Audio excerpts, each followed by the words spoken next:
Assalamu alaikum everyone. I hope you all are doing great. Well, this is a requested video and today I'm gonna discuss how can we say in English আপনি আবার ভুল করবেন না তো? আপনি এখন খাবেন কিনা? এই না তো কিনা এগুলোকে আমরা ইংলিশে কিভাবে বলবো? তো ভিডিওটি স্টার্ট করি। এগুলো বলার খুব সহজ একটা সেন্টেন্স স্ট্রাকচার হচ্ছে সেন্টেন্স আমরা যেটা বলতে চাচ্ছি সেটার সেন্টেন্স প্লাস অর নট অথবা অর হোয়াট অথবা ওয়েদার দিয়ে আমরা কমপ্লিট করতে পারি। যেমন কয়েকটি এক্সাম্পলের সাহায্যে বোঝার চেষ্টা করি। আপনি এখন বাজারে যাবেন নাকি? এই সেন্টেন্সে আমি তাকে জিজ্ঞাসা করছি সে যাবে কি না, সেক্ষেত্রে আমরা ইংলিশে বলতে পারি will you go to the market now or not? Will you go to the market now or not? পরের সেন্টেন্সটা দেখি। আপনি এখন খাবেন নাকি? Will you eat now or not? Will you eat now or not? তুমি আগামীকাল আসবে কিনা? Will you come tomorrow or not?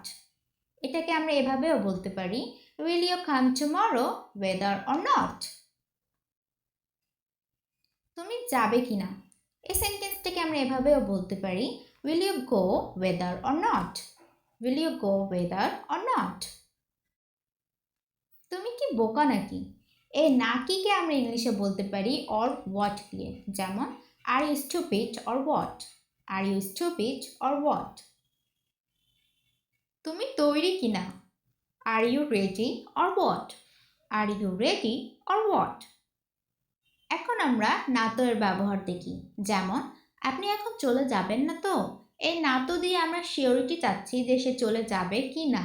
সেক্ষেত্রে আমরা নটটা আগে বসিয়ে লাস্টে একদম রাইট বলতে পারি, যেমন you will not leave now right? You will not leave now right? আপনি আবার ভুল করবেন না তো? You will not make the mistake again right? You will not make the mistake again right?